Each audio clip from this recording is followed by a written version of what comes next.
building. Next slide, please. And that is what it looked at like as of September the 12th, so we're pretty close. I think that's it, right? Yeah. Any questions?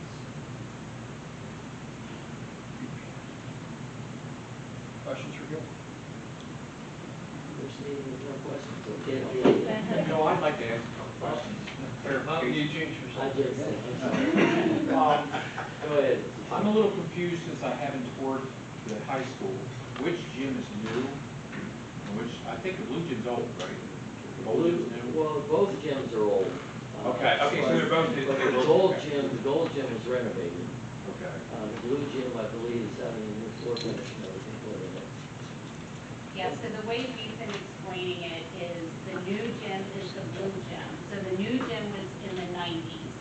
So we're calling that the blue gym. And then the old gym, which was with the original building, will be the gold gym. Because we thought that was the easiest way to remember it. New, blue, old, gold.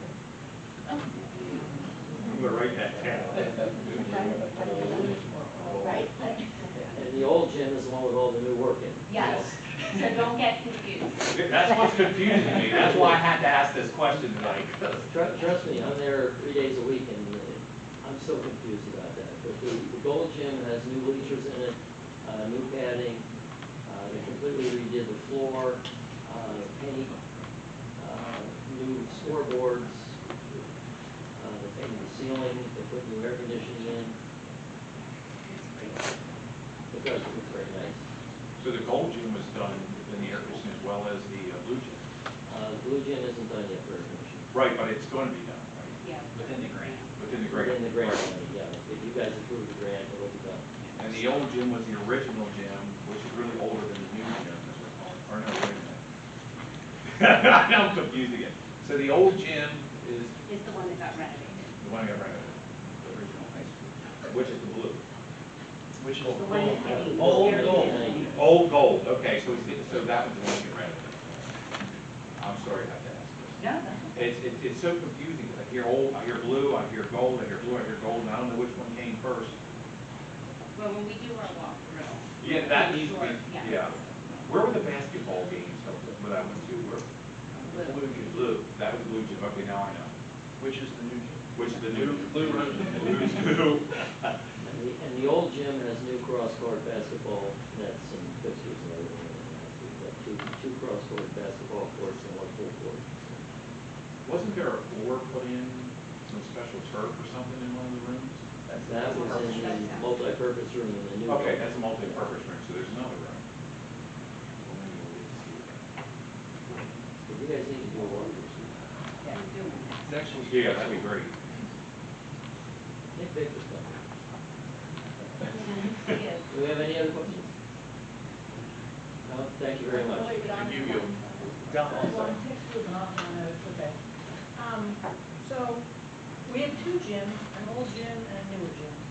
Yes. If I'm, correct me if I'm wrong, okay?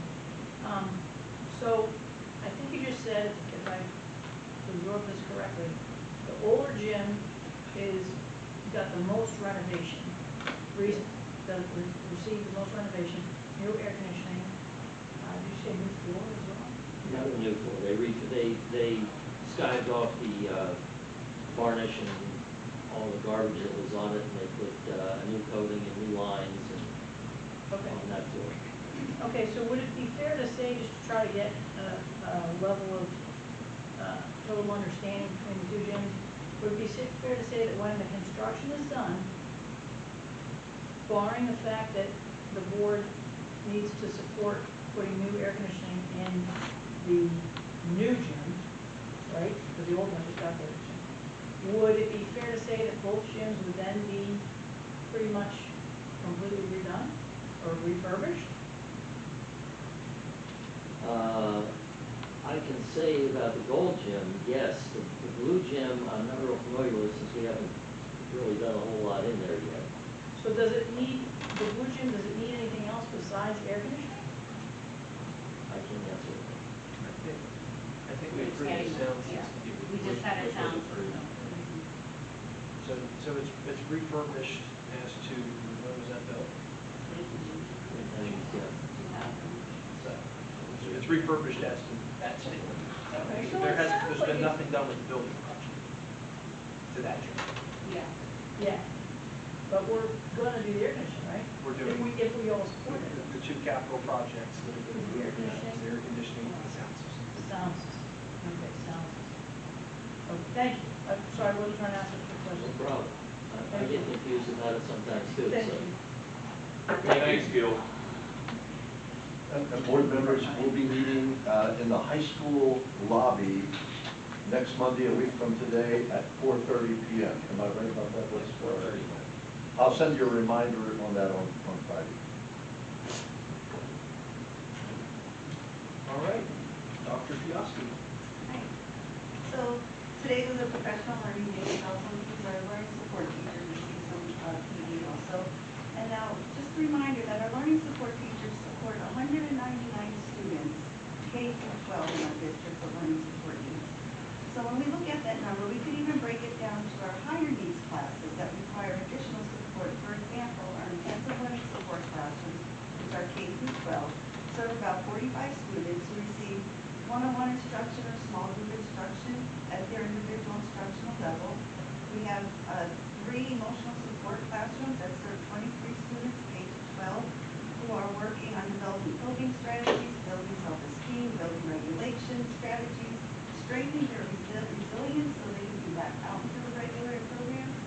And remember, we also have our new autistic class this year that supports 8 students who benefit from a highly structured environment with those students that have clear routines, visual supports, predictable schedules to help reduce their anxiety and improve their comprehension.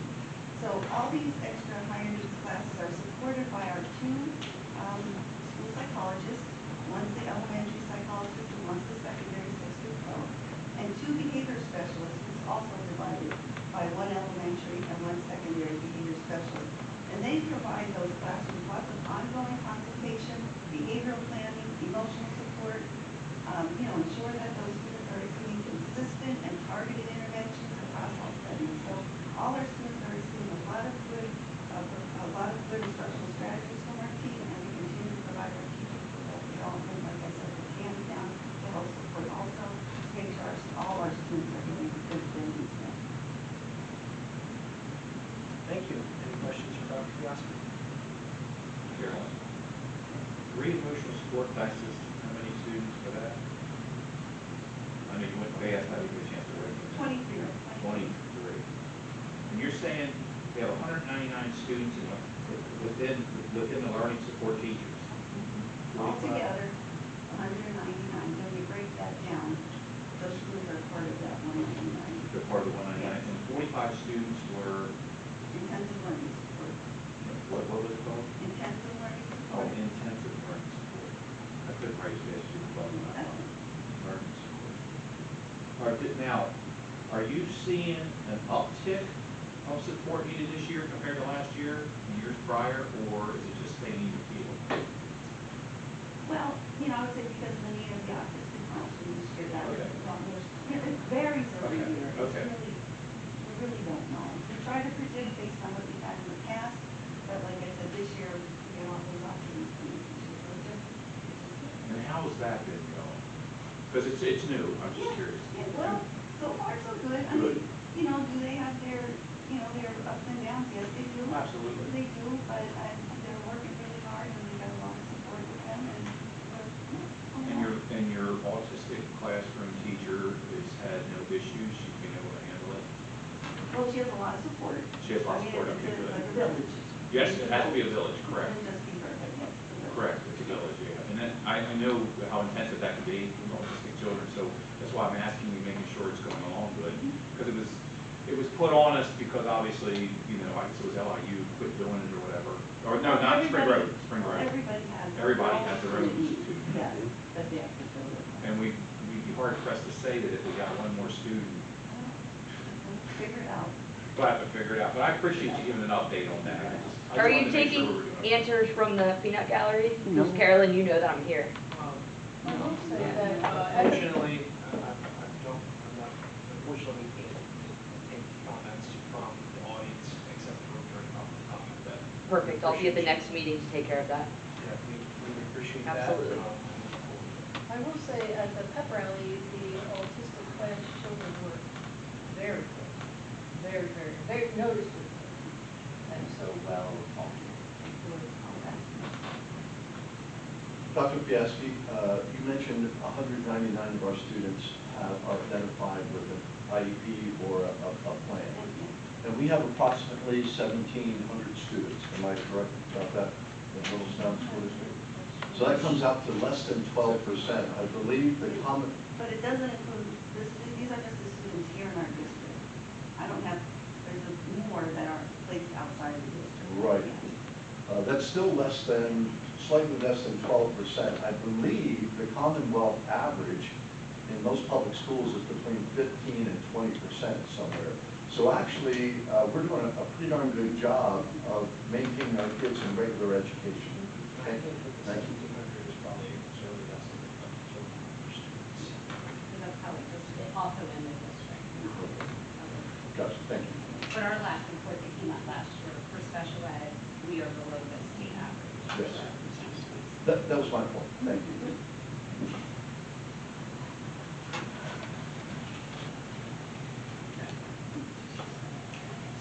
Dr. Miller, I'm assuming you're not here today. Who's on vacation? On vacation. John, do you have a safety update? No. Or would you like to report? Dr. Berriman? So as Carolyn mentioned, today was an in-service day. We focused on a variety of different things, but I wanted to take some of this time to thank the building leadership and the teachers for their dedication, for their work on the curriculum throughout the day, really going into some data analysis and looking at some instructional practices. So we had training today in some different features in iReady and taking a look at that data.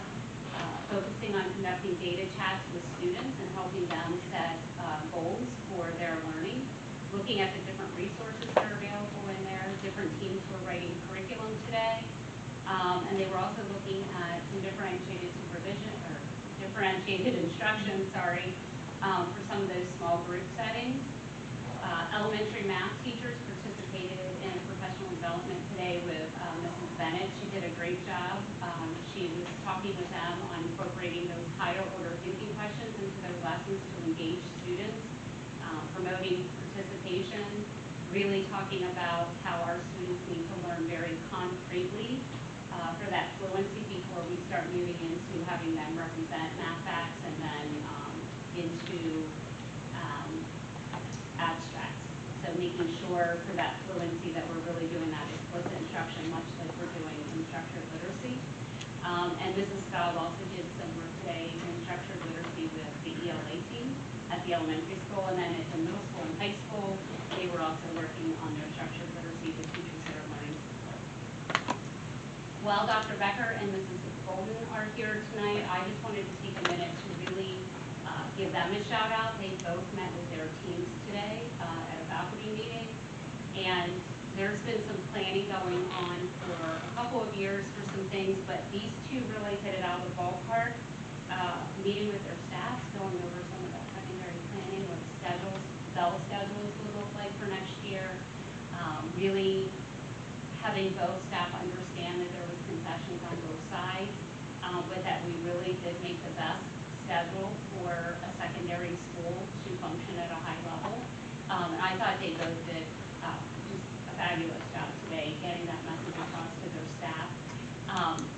Dr. Moyer actually said, he goes, I've never seen a high school staff not push back. Like, if high school staffs are notorious questioners, they're going to push back, they want reasoning, all really, really good things.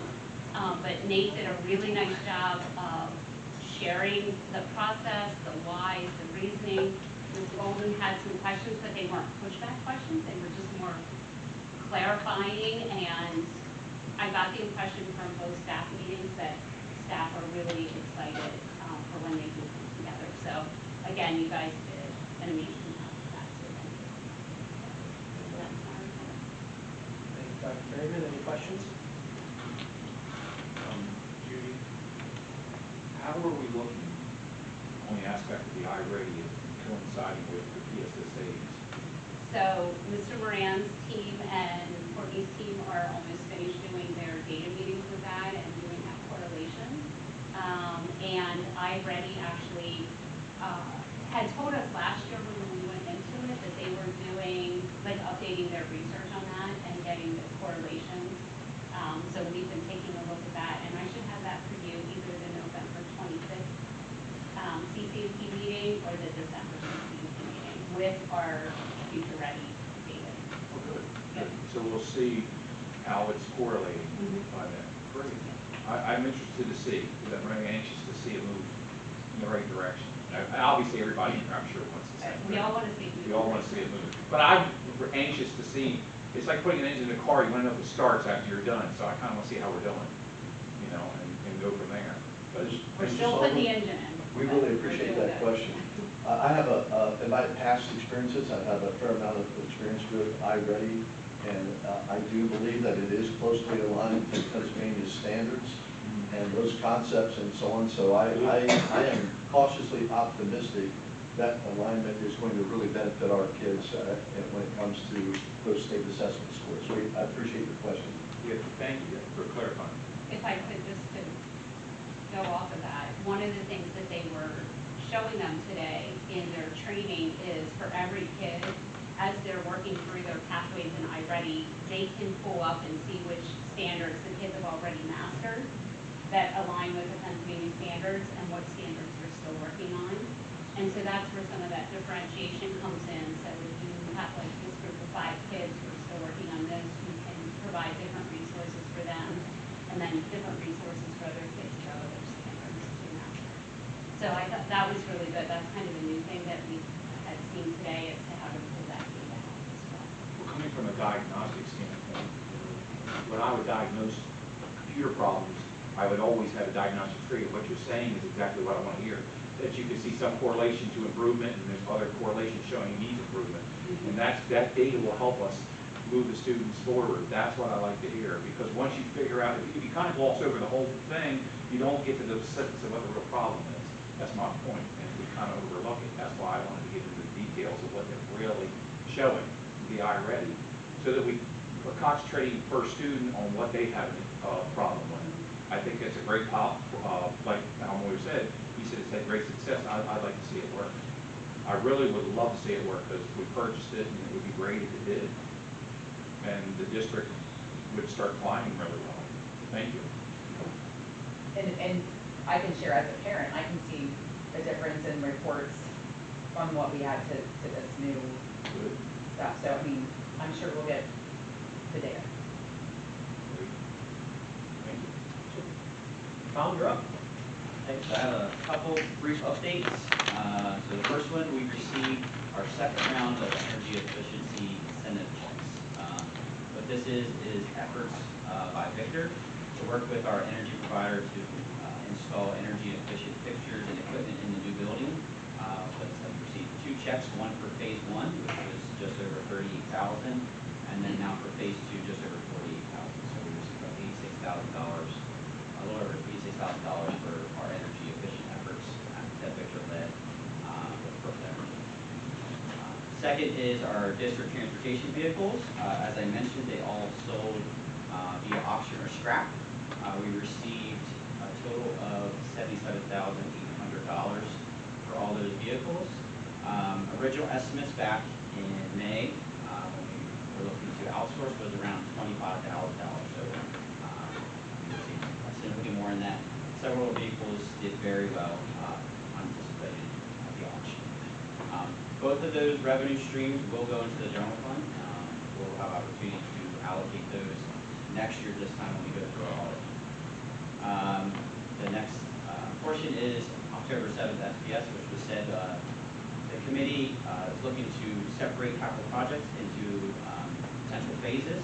And that is part 1 for discussion. And then we'll be reviewing part 2 through the walkthrough next Monday at 4:30. We look forward to all the board members coming to walk through both the high school and cases through that. And then lastly, which was mentioned by Gil, is the high school food serving line did open up Wednesday. That was on our Thunderbolt post. You didn't see that the pictures look great, and we heard some great feedback from students that they really liked that the serving line's open. It's the first time they've had a hot, like not hot meal, but a served meal in that fashion since last May, so it's been quite some time for the high school students. So, I know it's up there about for our neighbor. They're very quite happy after the, getting that survey. Awesome. Very great news from business and operations. Any questions for Tom? These energy efficiency checks, you said 38,000, 48,000? Correct. Yep, okay. They come straight from First Energy? Yes. Are they like a rebate from what we pay, or? These are, they come through the building, walk through the building, and verify our energy efficiency efforts, and then they calculate what that energy efficiency equates to, essentially with a reimbursement for those efforts. So we save by installing, like you see here, motion sensors, some water fixtures, stuff like that, that help, so then they get back to that. Now, have you seen yourself reduction in the electric usage for all this? Or you really don't know? We haven't, since construction's still ongoing, or reviewed it. Okay. Okay. Like, if you go drive by at night, the lights are still on, we're still operating as a construction. Yeah, that's not a fair question. I just was curious if you didn't see any improvement at all. We hope to see that once the construction is completed, we get a new baseline of what that energy cost will be on a month basis. Great. Is that coming into the general fund? Yes, correct, yep. That's deposited into the general fund, and yeah, that will be able to look at that. I'm very happy to hear about the buses. Yep. That is very welcome news. So that's a good thing. We're still coordinating them to leave our lot, but Yeah, I was going to answer, that was my next question. That's okay, I see a few buses with the Littlestown taking off over there. Are they the ones that are leaving? correct, yeah, I think we still have 6 or 7 buses that have to be coordinated for pickup today. Okay. So these could be anybody in the station. Yes, whoever won the auction. Great. I'm not sure where they come from. Great job. Any other questions for Tom? Oh, yeah, I mean, what's happening with the, budget? And how close are we to having to take out a loan to continue? As of now, we are Operating. still operating as normal. We would still, without the state, we would still have at least closer to the end of November, December, so we have to have discussions at the board as to what next steps would be. So, as you know, taxes get collected the most heavily in September, so we have